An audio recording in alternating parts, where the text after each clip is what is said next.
The following segments are pre-recorded and sponsored by Longworth Productions. Major funding for Triad Today comes from Blue Cross Blue Shield of North Carolina, making healthcare better for all. Talking about the weather on Triad Today.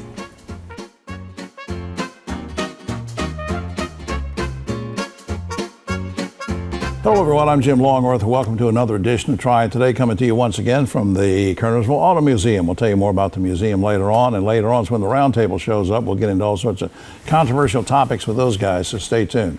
Where we want to start though, one new friend and one old friend, not that he's that old, but on the far right, Hank Henning, of course, the manager of local government community relations for Duke Energy. Hank's special guest, Colleen Peterson. She's senior energy meteorologist. Near and dear to my heart because I was just a stellar weather person 100 years ago. Not really. Good to see both of you.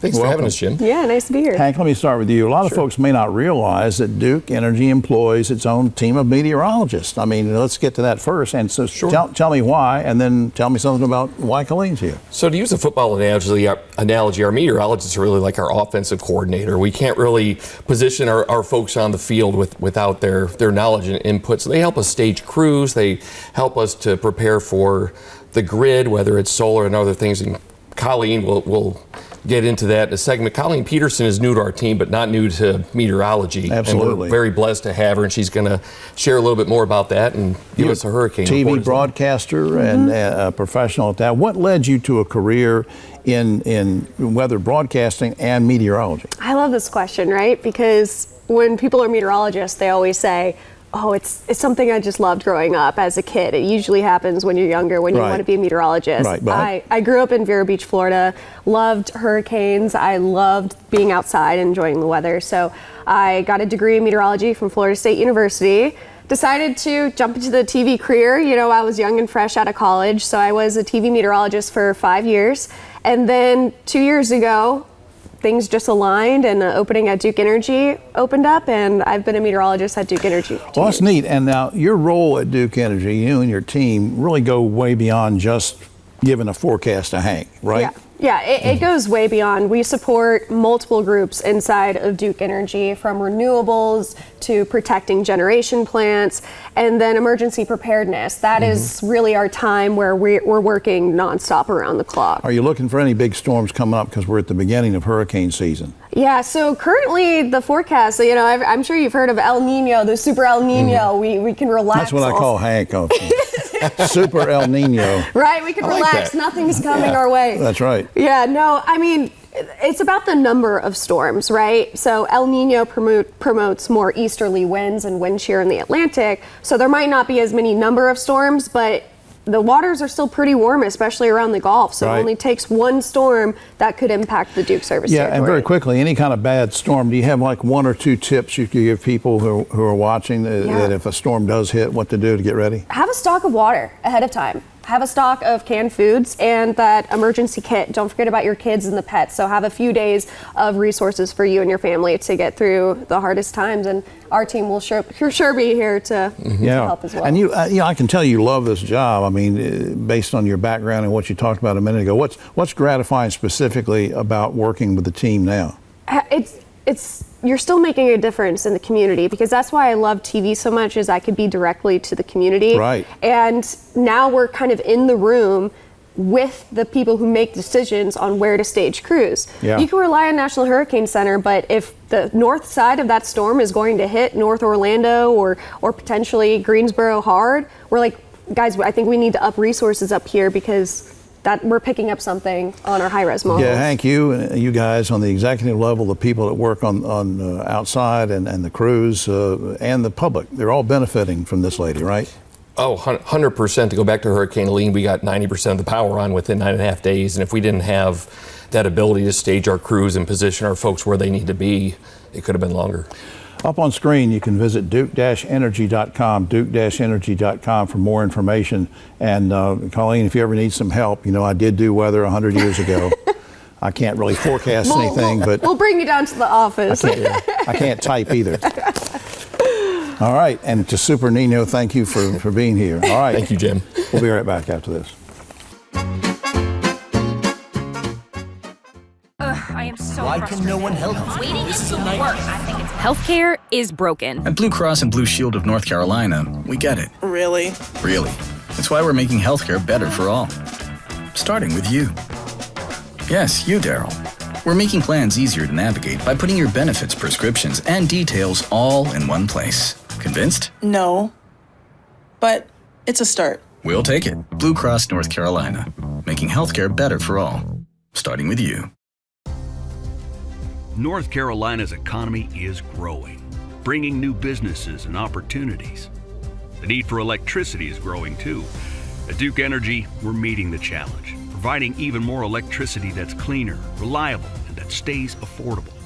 We're getting out of coal and reinvesting in our communities with a diverse, balanced mix of energy sources and making targeted upgrades to the grid so that North Carolina can thrive in a smarter energy future.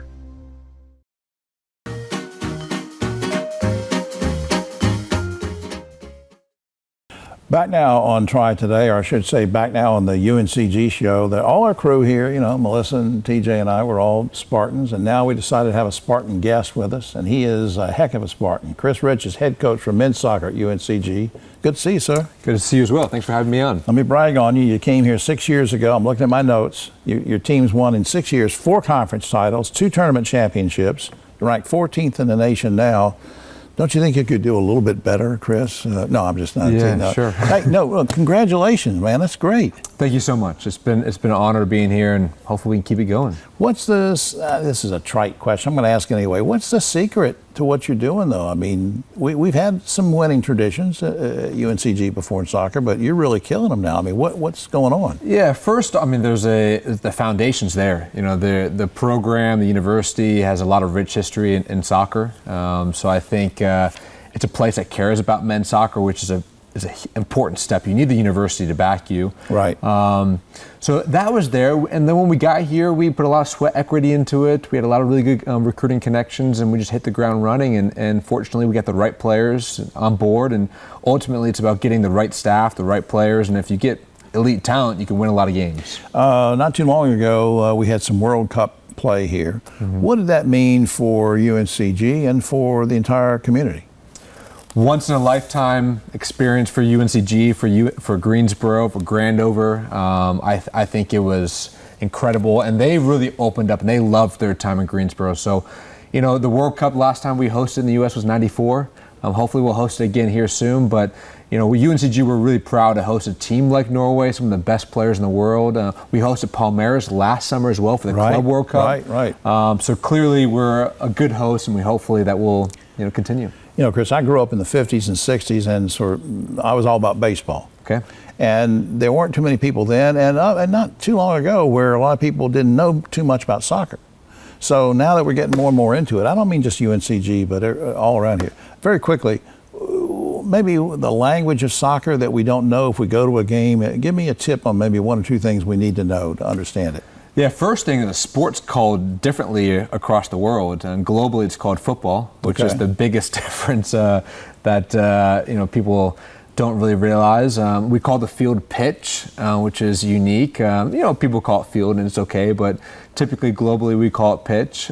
We call it cleats boots, which a lot of these terms are English terms, so that was the biggest influence in our country. So.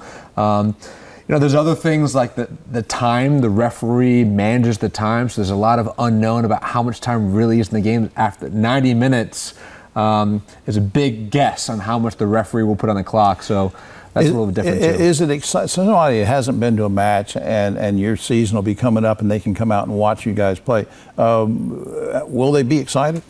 Yeah, I mean, we're one of the best programs in the country.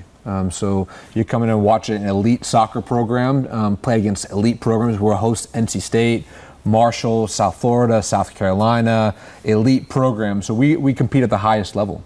Is this a good time for people to come out and see games, not just to support your team, but to also maybe see the next generation of professional players or the kind of talent that's out there? Why is this a good time? Yeah, well, the soccer fever is real right now in Greensboro in our country, and we have a really good soccer program at UNCG. We produced 6 pros last year in our roster. 6 players in our starting lineup are all around the country professionally. So you come to us, you're going to watch a really good brand of soccer, and then you're going to watch some really talented players that will be pros one day. We have a couple seconds left. Who or what led you to this career? I was a player, and I played as long as I could. And when I realized I wasn't good enough anymore, I got into coaching. So Steve McCrath, the former head coach at Barry University, gave me my first opportunity. Wow. And I can tell by your eyes you like it. It's sort of gratifying to you, isn't it? It's my passion. It's my life. Besides my son and my family and my wife, soccer is my religion, and it's everything to me. That's just great. Chris, you're doing such a great job. We're all so proud of you. Thanks for doing this. Yeah, thank you so much. Up on screen, www.uncg.edu is the general website. You can go through all sorts of portals to learn about it, and we appreciate it. We'll be right back after this.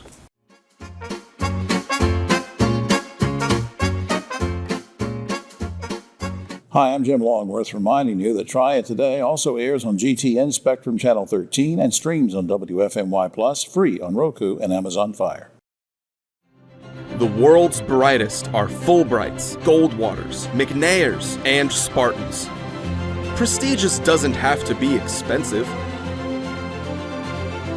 UNCG. Find your way here.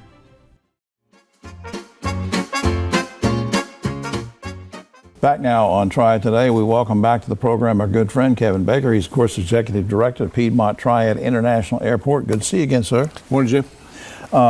Let's talk about an excursion that took place not too long ago. I was reading the news, you got a lot of news coverage about this, that you and a group of Triad area leaders took off and went on a trip to Wichita, Kansas. Why Wichita? What was that all about? Well, so the Greensboro Chamber of Commerce set this up as one of their inner city visits that they do every year, but had a whole Triad contingent that went along.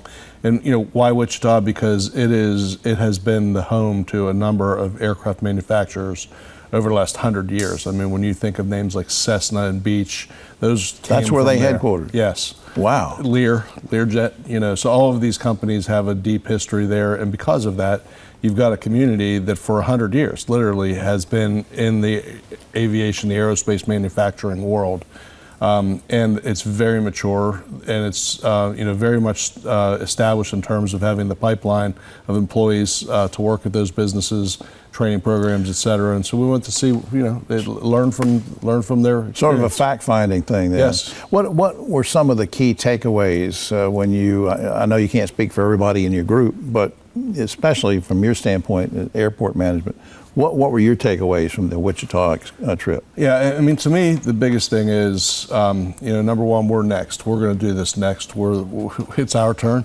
But also, there's a group out there called NIAR, which is the National Institute for Aeronautical Research, and that was set up really around these by and for these aerospace companies. And what's very interesting about it is that it combines, community colleges, but also with 4-year programs, et cetera. And that one of the person who leads it said that they see the entire city as their campus. I thought that's very interesting because they don't feel like everybody has to be on the same campus. Right. But you have multiple facilities that are spread throughout the city. And in our case, I think that we can emulate that here. Already have it in place. You just need to connect it throughout the whole Triad. Right.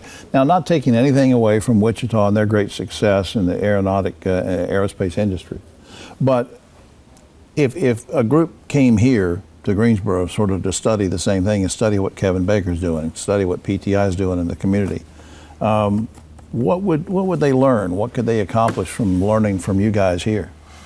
Well, I mean, I think, with the airport, it's just that we kind of set our minds to doing something a little bit different than most airports would do. We had a mission that said we're going to go out there and attract this aerospace industry and bring them here. And in order to do that, you've got to have kind of a certain set of plans in place and assets in place, really. And so, we were very deliberate, I guess. And that's probably the main thing that people would learn. And really working together. I mean, we've talked about this so many times on the show, how, it takes a team to really put these things together. Yes. With land use and everything else. Look, speaking of aerospace, before we lose time here, Jet Zero, we've talked about before. We've had some of the guests on the show.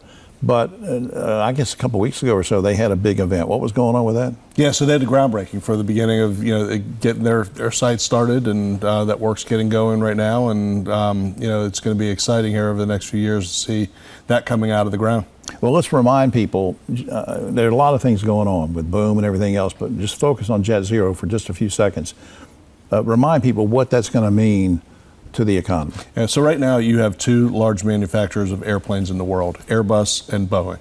This company aims to be the third, and they aim to be the third with a completely new product that doesn't look like the traditional airplane. It's a blended wing body. You think about a B-2 bomber and a Airbus 321 sort of mated together. That's what this airplane looks like, and it could be the airplane of the future, just a complete transition from the way we're used to flying into something completely new, and that means that they could have success beyond what we could imagine. Wow. Up on screen, flyfrompti.com is the general website where you can learn about everything from schedules to all sorts of things going on at the airport. Flyfrompti.com.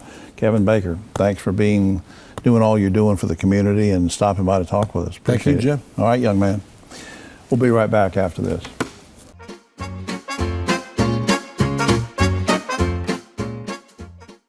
I got free meals.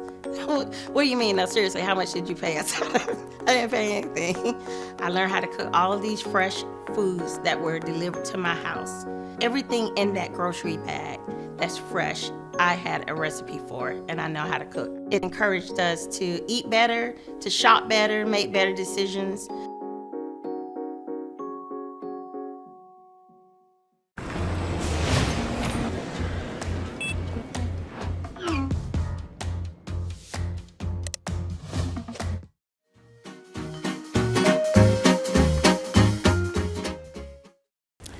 Back now on Triad Today, three very special guests with us, and you've seen a couple of them here on the show before. On the far right, Kent Kuykendall is here, and Gwen, his lovely wife, next to me. They're co-owners of Goose Masters and Kuykendall's Border Collies, and in between us, Jules, the Border Collie. Hey, Jules, how you doing? Does Jules have a boyfriend, or we shouldn't get into that? No, we don't. She doesn't. Not during work hours. Right. All right. Anyway, Kent, let's very quickly. Let's first remind people who maybe didn't see you on the show before. Very quickly, what is Goose Masters? Who do you help? So Goose Masters is a company. We provide humane goose control, keep Canada geese from being on properties, all properties, parks and recs, golf courses. Apartment complexes. Could be airports, anything. Airports, anything, yeah. And of course, dogs like Jules, you have a sort of a separate business where you're raising and breeding Border Collies, right? That's correct, yeah. I've been raising Border Collies since I was a kid. My dad got his first one in '48.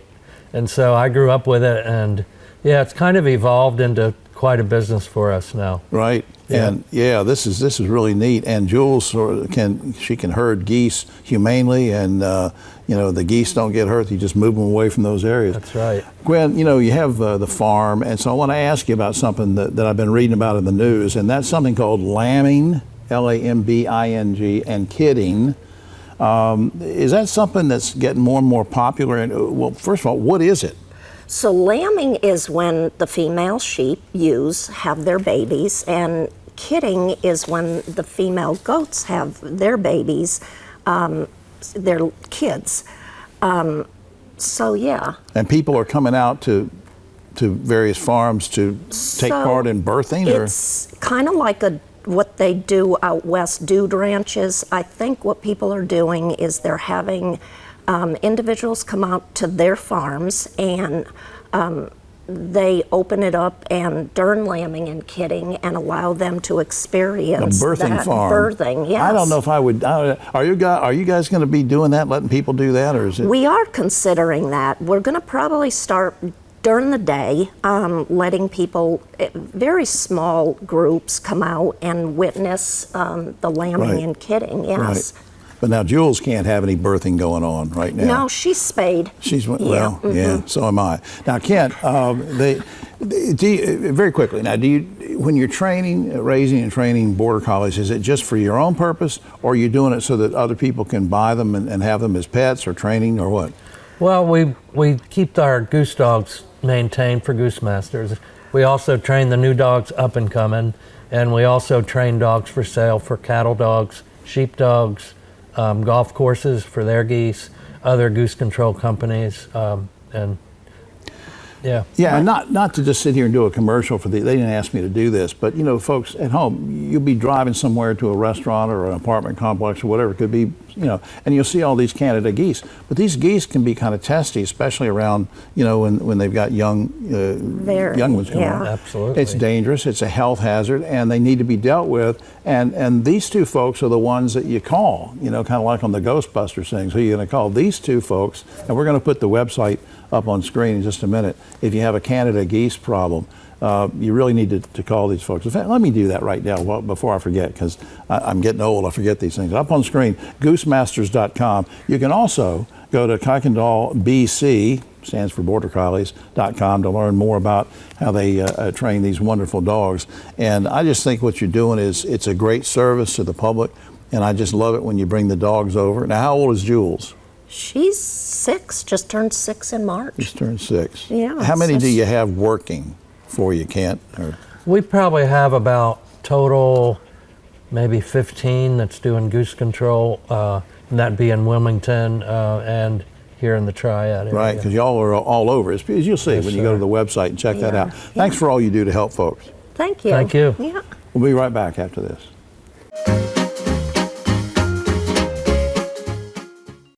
At Sutton Brothers, we're confident we can help you solve your heating, cooling, plumbing, and electrical needs. So confident that we'll fix it or it's free. Our highly trained technicians will diagnose your problem and fix it with either a repair or replacement. And if we can't fix it, you won't pay the trip fee. So the next time you have a problem, call us. We'll make sure you're completely satisfied. Guaranteed. Call Sutton Brothers today and be confident things will be done right. Schedule online at suttonbros.com. Major funding for Triad Today comes from Blue Cross Blue Shield of North Carolina, making healthcare better for all. The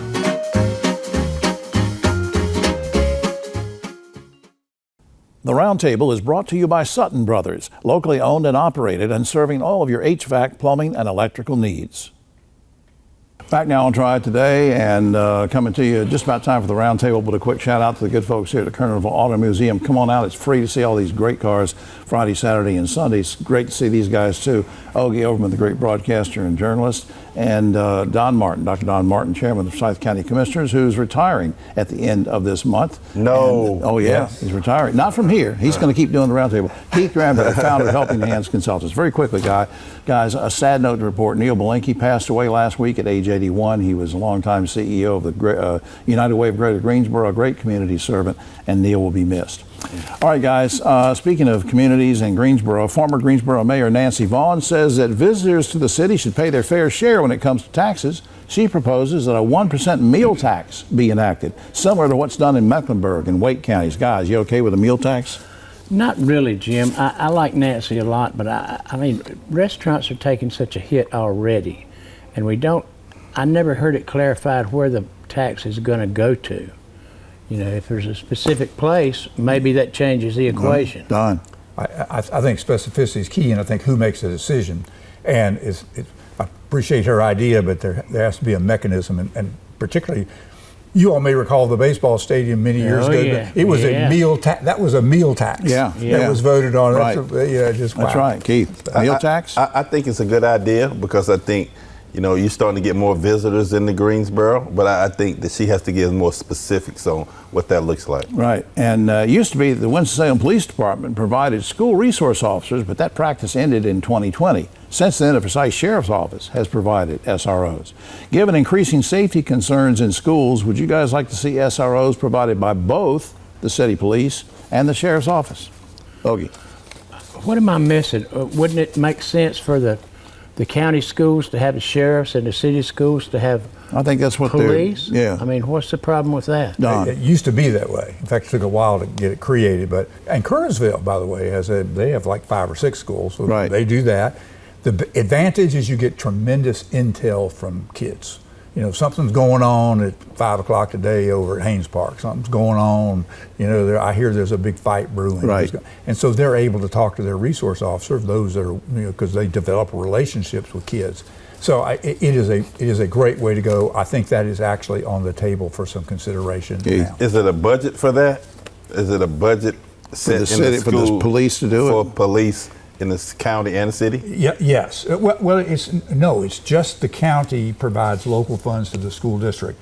We have it set up so the school district can decide what they want. Okay. And but the costs are not always the same. Yeah. For example, Winston-Salem PD officers are a little more expensive than Forsyth County Sheriff's deputies. I think you need more resource officers at the schools. Absolutely. Texas lawmakers want to require that all public school students be taught Bible stories. This is a real thing now. We've talked about this in theory before. Will this policy withstand legal challenges, and could it spread to North Carolina, Ogie? That's just hard to believe. Separation of church and state is still the Constitution. How can this possibly work? Don, former superintendent of schools, can you require Bible study? Well, you can have, there's actually, it's been to the Supreme Court. There's a thing called the Lemon Test. It has three different things. But the two things you always remember is the purpose for why you're doing it secular. In other words, for example, if you're teaching character education, you're not teaching the Bible per se, but you may have character stories. Yeah. You can have Bible history if you're teaching the purpose of history. That's and you right. also can't advance one religion over another. Yeah, I think I studied Old Testament literature or something in a senior year. Keith? I want to keep it simple. You should not be able to do one religion over other religions. So there's so many students with various religions. You can't do that. Yes. I agree. New Jersey Congressman Tom Keene just returned to work after an unexplained absence of several months. Turns out he was suffering with depression, and we hope he's getting better. Similar thing going on with Mitch McConnell, who sort of disappeared and with health issues. Here's my question, guys. Should elected officials be required to disclose any illness that keeps them from doing their job, Ogie? Well, there's a lot of gray area there, and a lot of these old guys, I mean, it happens after they've been elected. I don't know, they should say, look, I need to step down.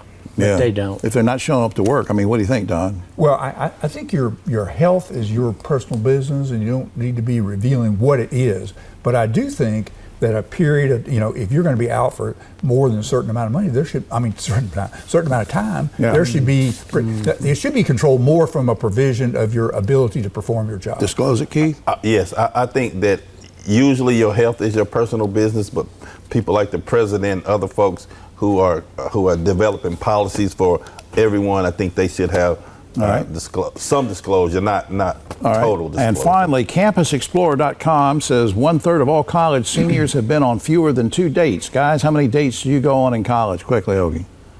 Well, I guess you could call them dates. Never mind, Don. I was too busy studying that. No time for that. Keith. I was a monk in college. I didn't never go on any dates. A monk? Yeah, a monk. You stayed secluded? Yeah, secluded.